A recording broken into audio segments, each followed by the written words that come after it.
오늘은 너를 위하여 방주를 만들고 하는 제목으로 은혜를 받으려고 합니다. 아메리카 인디언 부족의 전통에는 추장이 아들을 얻으면 아들을 어릴 때부터 아주 강인하게 키운다고 그럽니다. 왜냐하면 훗날 부족을 지킬 만한 용감한 추장으로 만들기 위해서지요. 그래서 이 아이는 성인이 될 때까지 여러 가지 훈련을 이제 통과해야 되는데, 그 중에 가장 위험한 훈련이 광야 훈련이라고 그래요. 추장은 아들을 부족과 멀리 떨어진 사나운 들짐승들이 울부짖고 독사들이 우글대는 광야로 데리고 간다고 합니다. 거기서 아이를 이제 나무에 묶어 놓고 창 한 자루만 지어준 채 추장이 돌아오고, 그 아들은 그 나무에 묶여서 밤새도록 그 사나운 짐승들과 싸워서 이겨서 이제 돌아와야 된다고 하는 거죠. 그래서 이 추장이 집으로 돌아오고 난 다음에 이제 이 아들이 혼자 남아서 야수들과 잘 이렇게 그 싸움에서 이겨야 되는 이러한 테스트를 받는데, 근데 항상 보면 별다른 위험이 없다는 거예요. 왜 그런가 보니까 아들을 이제 나무에다가 묶어 놓고 있는 동안에 추장 아버지는 집에 돌아가는 척하고 그 주변에서 밤새도록 아들 주변에서 사나운 짐승이 다가오면 활로 이제 그 아들을 보호하고, 그래서 이 아들은 밤새도록 맹수들이 우는 소리는 들어도 맹수들이 가까이 하지 않아서 그 아들이 피해를 보는 일이 없고 아버지가 늘 지켜주고 있다고 하는 사실이 이렇게 밝혀졌다고 그럽니다. 하나님도 우리를 세상 속에 이렇게 있게 하셨지만 우리를 구원하시기 위해서 예수님이 우리를 찾으러 오셨고 십자가의 사랑으로 우리를 구원하시고 우리를 여전히 돌보고 계신다고 하는 사실입니다. 오늘 말씀을 보면 노아에게 하나님이 말씀하시는 말씀이 세상이 죄악으로 넘쳐나기 때문에 내가 그냥 두고 볼 수가 없다. 그래서 물로 심판할 터인데 너는 너를 위해서 방주를 만들어라. 그리고 방주에 물이 스며들지 않도록 안과 밖으로 역청을 칠하여서 그 물이 스며들지 않게 하고 내가 규격대로 방주를 다 지을 수 있도록 상중하로 만들어서 창문을 내고 그 방주에 너희 가족이 들어가야 될 것이고 또 생명 있는 생물 암수 한 쌍씩이 이제 그 방주로 나오게 될 것이고 너와 함께 그들의 생명을 내가 보존하게 할 것이다. 그리고 너는 먹을 양식을 가져다가 너희 가족들 먹을 것을 그 방주 안에 싣고 모든 생물들이 먹을 것을 다 저축하여서 그 방주에다 다 실어서 그들의 생명까지 보존하게 해라. 이렇게 말씀하시고 있을 때 노아에게 말씀하신 그대로 노아는 그 말씀을 다 준행하였더라. 이것이 오늘 본문의 말씀이에요. 우리 이 말씀에서 보면 방주를 만들 때 하나님께서는 그 안에 칸들을 막고 그 안팎에 역청을 바르라고 말씀하시고 있어요. 안팎에 역청을 하라고 하셨는데, 역청은 뭐냐면 오늘날로 말할 것 같으면 여러분 아스팔트 알죠? 도로의 아스팔트. 그와 같은 그 역청, 그것을 바르라는 거예요. 그래야지 물이 스며들지 않아서 너희들이 그 방주에 타도 죽지 않는다는 거죠. 그래서 이 그 방수 처리를 하겠는데 노아가 대홍수 40일간 밤낮으로 비가 내리고 밑에서는 물의 샘이 막 터져나와서 위와 아래에서 물이 나오기 시작을 해서 그 방주가 높은 아라락산 꼭대기에서 떠오르기 시작을 했죠. 그 역청을 바르라고 하는 그것에 있어서는 그 뜻을 보면 속죄하다. 어떤 죄를 지었으면 그 죄에 대한 대가를 가지고 속죄해라. 이러한 뜻이에요. 그러니까 속죄할 것을 가지고 속죄해라. 이 뜻이거든요. 근데 하나님이 이스라엘 백성들을 애굽에서 구원시키실 때에 그 이스라엘 백성들을 구원하시는 방법이 딱 한 가지 있었어요. 그게 뭐냐면 너희들이 이제 그 죽음의 사자가 지나갈 텐데 6월절에 어린 양을 잡아서 문설주에 어린 양의 피를 발라라. 그러면 죽음의 사자가 어린 양의 피를 보고 그 집에는 죽음의 사자가 들어가지 않고 지나가게 될 것이다. 그래서 너희들은 구원을 받게 될 것이지만 6월절에 어린 양의 피가 발라지지 않는 애굽 사람들의 집에는 죽음의 사자가 그 집마다 들어가서 장자를 다 죽일 것이다. 이렇게 하나님 말씀하시죠. 그럴 때에 이스라엘 백성들은 어린 양의 피를 문설주에 다 바릅니다. 그래서 죽음의 사자가 어린 양의 피를 보고서 그 집은 들어가지 않아서 이스라엘 백성들은 다 구원을 받는 것을 볼 수가 있죠. 노아가 방주 안에 들어가서 물이 새지 않도록 역청을 발랐다고 하는 것은 예수 그리스도의 보혈의 피로 믿는 자마다 구원받는 것을 얘기하신 말씀이에요. 그러니까 어린 양의 피로만이 구원을 받는다고 하는 것을 말씀하시고 있는 거예요.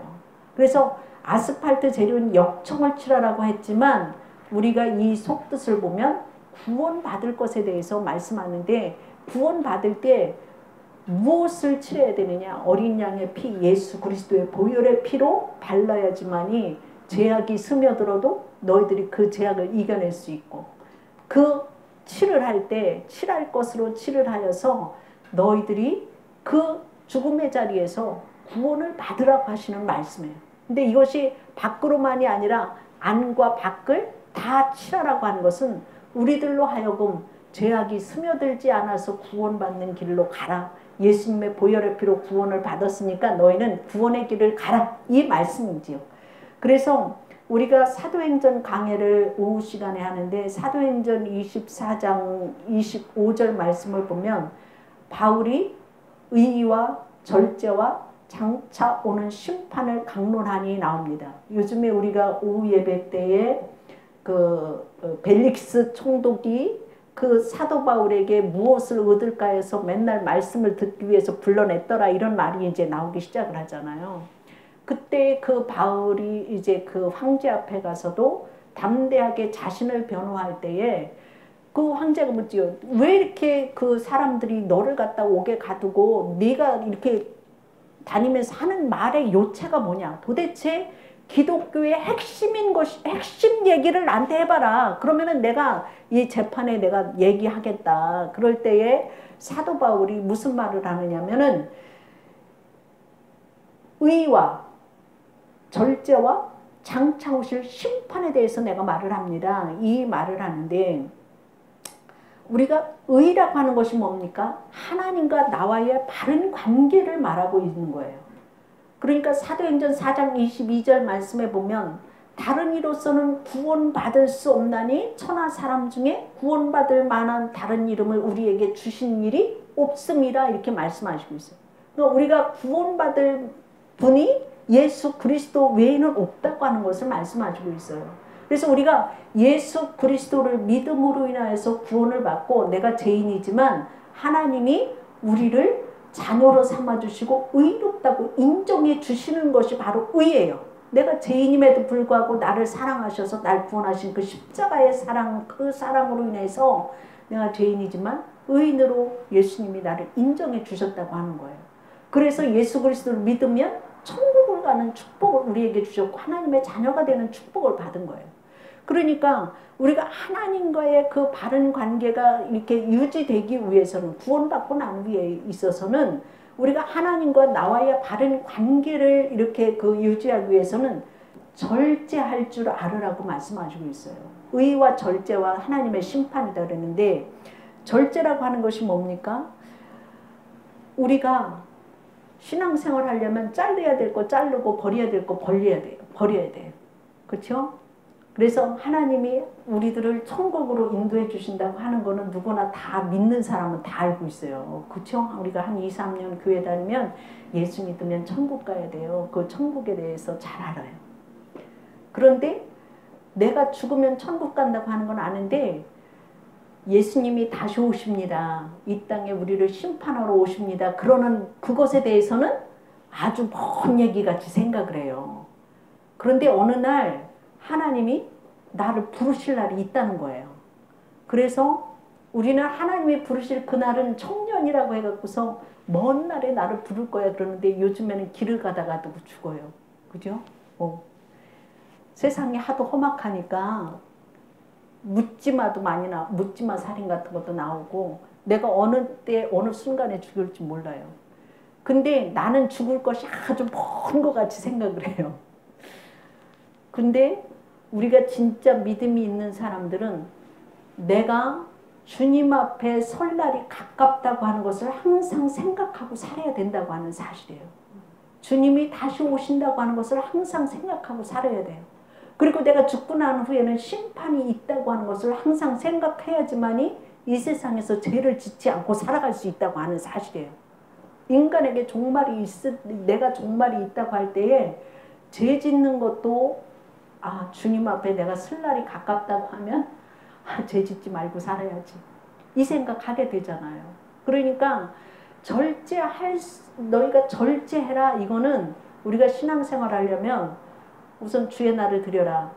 그럴 때에 이웃집에 결혼식이 있대. 꼭 가야 돼. 친척이라서 형제라서. 코로나에도 불구하고 가야 돼. 그럼에도 불구하고 예배를 먼저 드리는 그러한 믿음 생활을 해야 되잖아요. 그리고 내가 신앙생활 할 때에 내 신앙에 방해받는 나쁜 습관들 다 버려야 되잖아요. 그렇죠? 우리가 삶을 살아갈 때에 하나님 앞에 합당치 않은 부분을 다 잘라내야 돼. 그러니까 버릴 건 버려야 되고 우리가 잘라내야 될 건 잘라내라는 말이에요. 의와 절제와 하나님의 심판이 있다. 이 말씀을 사도 바울이 전하잖아요. 황제 앞에서도 벨리식 총독 앞에서도. 우리 기독교의 핵심은 뭐냐? 하나님의 심판이 있는데 그 심판 앞에 설 때는 너희가 잘라야 될 거 자르고 버려야 될 거 버리고 절제가 중요하다. 구원받고 난 후에 우리의 삶이 성화가 되어져야 된다고 하는 것을 말씀하시고 있는 거예요. 그렇기 때문에 우리가 하나님의 이 믿음이라고 하는 것이 어디에서부터 시작되느냐? 하나님의 심판으로부터 시작이 돼요. 심판이 뭡니까? 눈을 지으신 이가 보지 못하겠느냐? 귀를 지으신 이가 듣지 못하겠느냐? 하나님은 내가 몰래 하는 것도 다 보고 계시고 듣고 계시고 알고 계시다고 하는 사실이에요. 그럴 때에 우리가 죄악을 멀리할 수 있고 하나님 앞에 설 때 부끄럽지 않기 위해서 우리가 믿음 생활을 잘할 줄로 믿습니다. 노아에게 오늘 하신 말씀이 바로 역청을 치르래라. 안팎으로 역청 치르래라. 방주를 지을 때 너 자신을 위해서 져라. 여러분 예수 믿는 거 누구 위해서 믿는 거 아니잖아요. 내가 천국 가기 위해서예요. 내가 구원받기 위해서예요.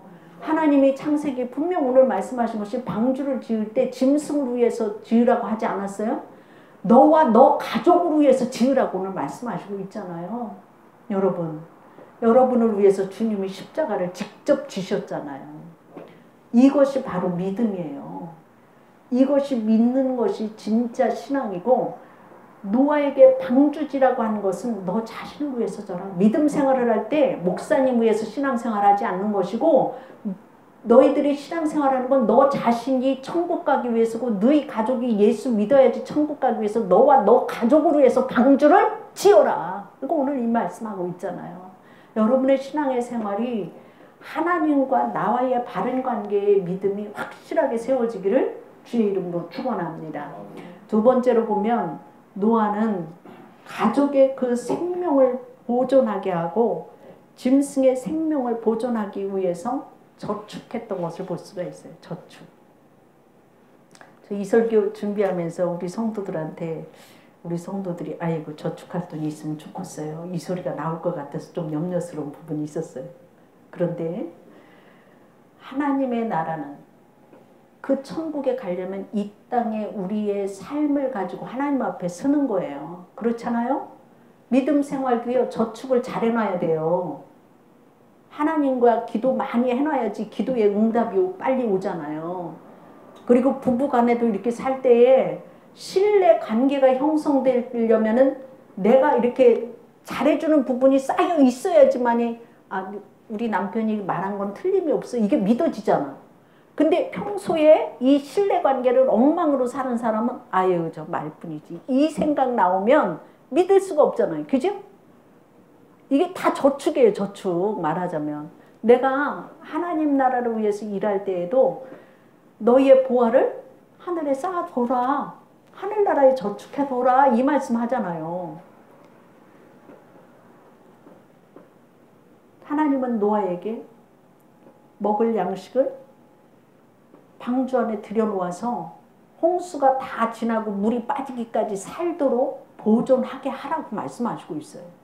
그리고 그 모든 생물을, 그 짐승을 이제 노아가 다 몰아서 넣은 것으로 난 그전에 생각했는데 이번에 성경 말씀을 보니까 하나님이 저희들이 알아서 암수 한 쌍씩 방주로 들어가게 할 것이다. 하나님이 그렇게 말씀하셨더라고요.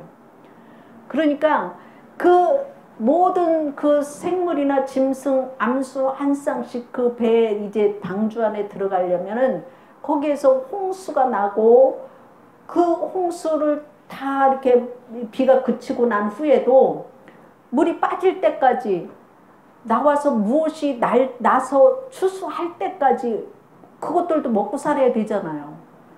그거를 노아 보고 하라고 그랬어요. 생명을 보존하게 해라.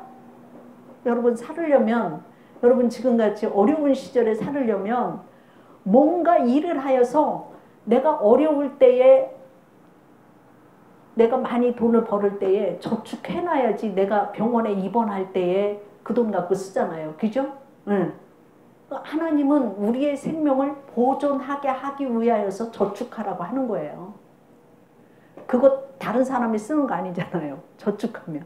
다 나와 가족을 위해서 그렇게 하는 거잖아요. 노아에게도 그 말씀을 하셨다고 하는 사실이죠. 그래서 요셉을 여러분이 왜 좋아합니까? 풍년의 때에 흉년을 대비했기 때문이라고 하는 사실이죠.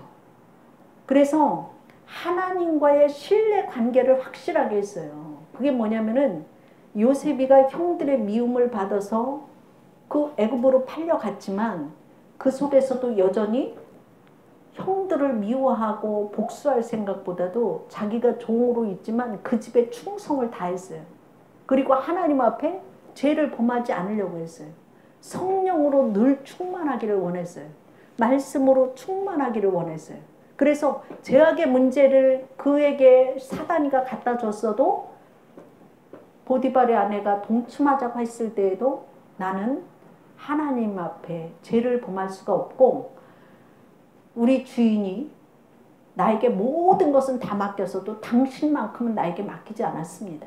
거절하잖아요. 옥에 가잖아요. 옥에 가지만 그는 죄악을 침범에 들어올 때에 거절할 수 있는 용기가 있었고 믿음이 있었던 것을 볼 수가 있어요. 그가 그 감옥 속에 갔어도 그 전옥들에게 많은 것을 배우면서도 그가 그 전옥들의 사랑을 또 받았던 것을 볼 수가 있잖아요. 정치를 배우잖아요. 거기에서도. 그 땅에 그 술 맡은 관원장, 떡 맡은 관원장이 그 옥중에 있을 때 꿈 얘기할 때에 하나님의 성령으로 요셉이가 꿈 해몽해 주잖아요. 술 맡은 관원장한테 당신은 3일 후에 복직될 테니까 나가면 나 좀 꺼내달라고. 그런데 이 사람이 3일 후에 정말 왕 앞에 복직이 되었지만 요셉이 꺼내달라고 했던 그 부탁의 말을 까마득히 잊어버리고 왕이 이상한 꿈을 꿨는데 그 꿈을 해몽할 사람이 없을 때 요셉이 생각나잖아요. 그러니까 그 술 맡은 관원장이 요셉이를 불러서 왕 앞으로 오잖아요.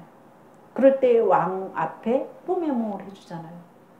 앞으로 풍년이 7년 동안 들 것인데 그 풍년이 지나고 난 후에는 흉년이 올 것입니다. 근데 그 흉년을 대비할 때에 어떻게 해야 되느냐? 풍년 때에 저축을 해놔야 됩니다. 창고를 지어서 양식을 재워놔야지만이 흉년을 이길 수 있습니다. 그래서 그 애굽을 살리잖아요. 그리고 자기의 가족을 살리잖아요. 저축을 해놓음으로 인하여서 사람들을 살렸기 때문에 요셉이 훌륭하다고 하는 거 아닙니까? 노아도 하나님이 준비해서 살게끔 생명을 보존하게 하라고 하는 그 말대로 비축을 해놓았기 때문에 생명들을 보존시킬 수 있었던 것을 볼 수가 있습니다. 개미의 특징은 자기만의 곳간을 갖고 있지 않대요. 다른 개미들을 살리기 위해서 준비해 놓은 다른 창고가 있다는 거예요. 근데 곰은 자기 먹을 것만 비축해 놓아서 잠자고 일어나서 자기가 산다는 거죠. 낙타도 자기만 먹고 살으려고 등에다가 지방 덩어리를 혼자만 비축해 놓고 다른 낙타는 살리지 못한다는 거죠.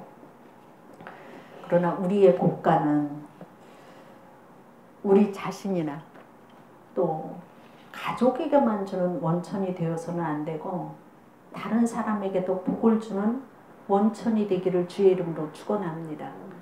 제가 엊그제 글을 하나 봤더니 그런 글이 있더라고요. 그 독일의 나치 수용소에 그 한 사람이 그 어린 소년이 이제 그 나치 수용소에 이렇게 갇히게 된 거예요. 근데 정말 거기는 죽음 외에는 바라볼 것이 아무것도 없었습니다.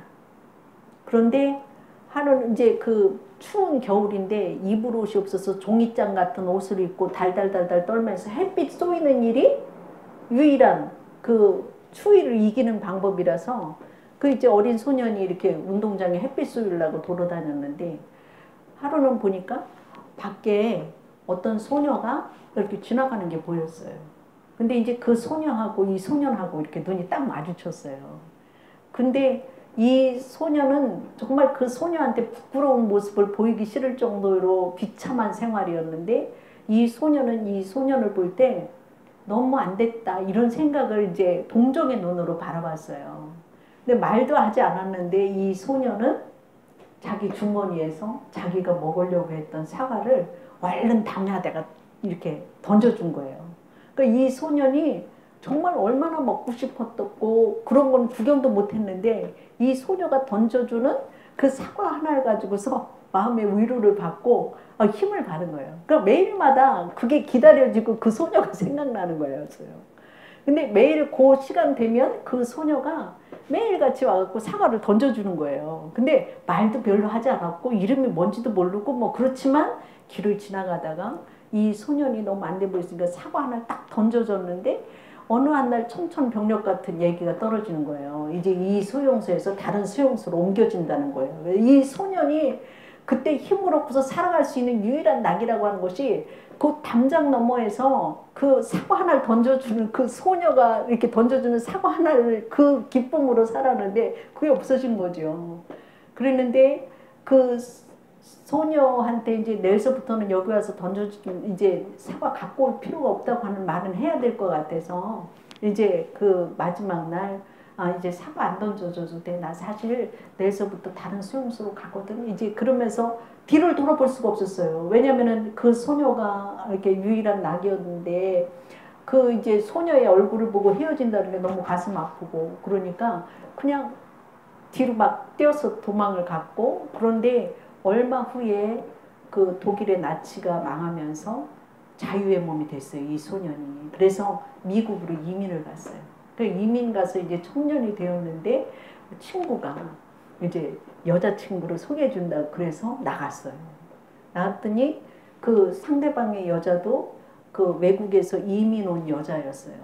그래서 이제 얘기를 이제 하면서 어디에 살았느냐, 과거에 무슨 일을 했느냐, 뭐 막 그랬는데 이 소년이 이제 나는 독일의 나치 수용소에 있어서 그 독일에서 있었다, 뭐 막 이제 그런 얘기를 이제 했어요. 이 소녀도 역시나 나도 그때에 나는 어떤 일이 있었느냐면 그 나치 수용소에 어떤 소년을 알게 되었었다. 이제 사과 하나 이렇게 던져준 얘기 이런 거를 이렇게 하다가 보는데 내가 마지막에 슬픈 얘기가 그 소년이 마지막으로 내 수용소가 이렇게 바뀌어지니까 오지 말라고 하는 그때 가슴이 너무 아팠다. 그런 얘기를 이제 하는 거예요. 그러니까 얘기를 들어보니까 그 소녀였던 거죠. 그래서 이 둘이는 거기에서 이제 이 소년이 그날 이렇게 던져준 그 사과 하면서 마지막 이별의 얘기가 내일 다른 수용소로 가요. 이것이 마지막 말이지 않았습니까? 이제 물으니까 그렇다고 그러니까 보니까 몇십 년 후에는 미국에서 이 둘이 만난 거예요. 독일 그 나치 거기에서. 그게 이제 윈프리 쇼에 나와서 이게 실화로 이렇게 되어진 얘기인데 우리가 나만을 위한 것이 아니라 여러분의 가족과 여러분의 삶과 여러분의 그 이웃까지도 그러한 모든 부분에 있어서 저축이라고 하는 것이 무엇입니까? 우리가 나눌 수도 있어야 되고 그 복의 원천을 우리가 같이 갈 수 있는 삶이 되기를 주의 이름으로 축원합니다. 우리가 선한 목적을 위해서 저축하는 것이 지혜입니다. 그래서 영원한 그 목적을 위해서 하늘 곳간에 저축하시기를 바랍니다. 이 소녀가 사과를 이렇게 소녀한테 준 것이 하늘 곳간에 저축한 거예요. 가난하면 선행을 베풀 수가 없습니다. 악에 대항할 힘마저도 없어집니다. 그리고 유혹을 쉽게 물리치지를 못합니다. 가난 극복은 저축하는 거에서부터 시작되는 거예요. 그래서 우리가 얼마를 벌든 적게 쓰고 그 적게 쓰는 것에서부터 훈련이 시작되어져야 된다고 하는 사실이에요. 그래서 적게 쓰도록 훈련하시기 바랍니다. 그리고 그 액수가 1원이든 10원이든 저축하는 습관을 가질 때서부터 가난의 그 극복이 이루어질 줄로 믿습니다. 그래서 저축하는 습관이 가장 중요할 걸로 알아요. 그래서 저축은 미래를 준비하는 하나님의 지혜입니다.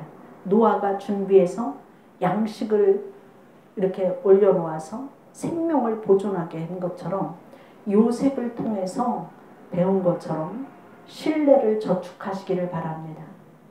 가장 귀한 신뢰는 하나님과 나와의 관계에 있어서 하나님이 그래 내가 너를 믿을 수 있어. 성경을 보니까 가장 하나님이 믿은 사람이 누굴까 보니까 욥이더라고요. 욥. 사단이가 와서 욥한테 막 이렇게 하나님 앞에 그러잖아요. 하나님이 사방 우를 다 그렇게 가려주고 축복을 그렇게 주는데 욥이 하나님을 안 섬기면 안 돼. 이거 다 주셨는데 욥이 그러니까 하나님 잘 섬기지. 그렇잖아 봐요. 어떻게 하나님 섬기냐 그랬더니 내 종 욥은 그렇지 아니하다. 그가 아무것이 없어도 나를 섬길 것이다. 그래서 사단이 와서 다 시험해봐도 욥이 마지막까지 하나님을 섬기잖아요. 하나님이 그걸 보시고 갑절의 축복을 주시잖아요. 하나님이 나를 볼 때 어떤 고난이 와도 그래 내가 내 믿음을 보노라 인정하노라 내가 너를 안다. 이 신뢰를 쌓아가는 믿음 생활 되기를 주의 이름으로 축원합니다. 그리고 사람과 사람 사이에서도 신뢰를 저축하시기를 바랍니다. 저 사람 믿을 수 있어 이 한마디를 듣는 삶이 되기를 주의 이름으로 축원합니다. 그리고 물질을 저축하시기를 바랍니다. 그래서 그 물질을 여러분 사용할 때에 선교하는 일에 어려운 이웃을 위해서 사람을 키우는 일을 위해서 저축하셔서 그렇게 사용하시기를 주의 이름으로 축원합니다. 그래서 풍부한 미래를 준비하는 삶이 되기를 주의 이름으로 축원합니다.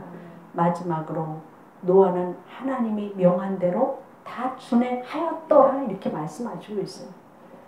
노아를 통해서 우리에게 하시는 말씀은 무엇입니까? 하나님께서 노아에게 물로 심판을 할 것이다 이렇게 말씀 한마디 하셨을 때에 산 위에 가서 방주를 지으라고 했으면 산 위에 가서 했어요.